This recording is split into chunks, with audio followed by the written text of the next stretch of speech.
kind of shocked his subconscious sick image. And before it could complain again, the man was on his feet walking. Beware of developing a sick self-identity.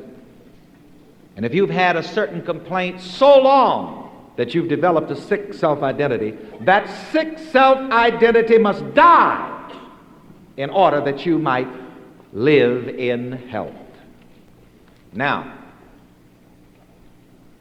let us consider for a moment those who may be suffering from a sad self-identity. I'm sure that we all can think of someone that we've encountered at some point in time and space who make a career out of being miserable.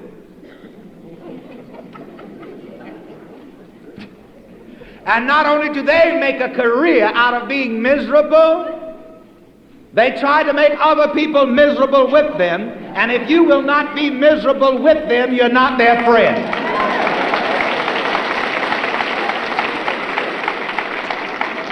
Some of these people may be blood relatives.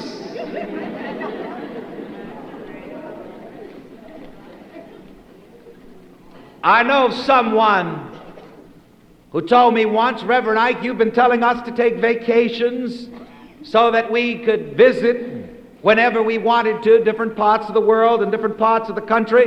And I've decided I'd like to go back home to see my old uncles and aunties and my family. But I just remember that I've got some of them down there every time I see them. All they do is complain. And she said, so I've decided when I go on my vacations and to visit that I'm not going to visit them.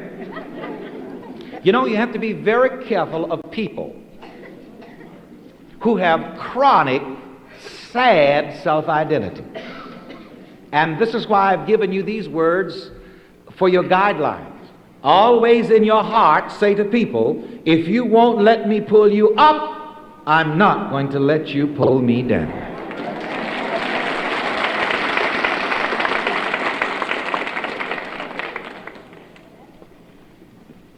If you're not going to let me share my joy with you, I'm not going to let you make me miserable. I'm not interested in sadness. I'm not interested in the blues. This should be your attitude. And there does come a point when you just release people after you have tried to share your joy with them. You've tried to share your good with them, and they don't accept it, then that's a point for you to just ease on down the road.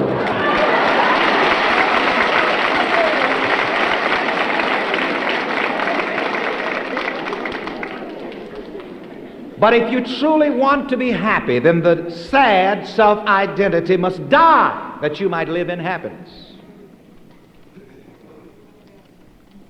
Just as the scripture we just read stated, our old man is crucified with him that the body of sin might be destroyed.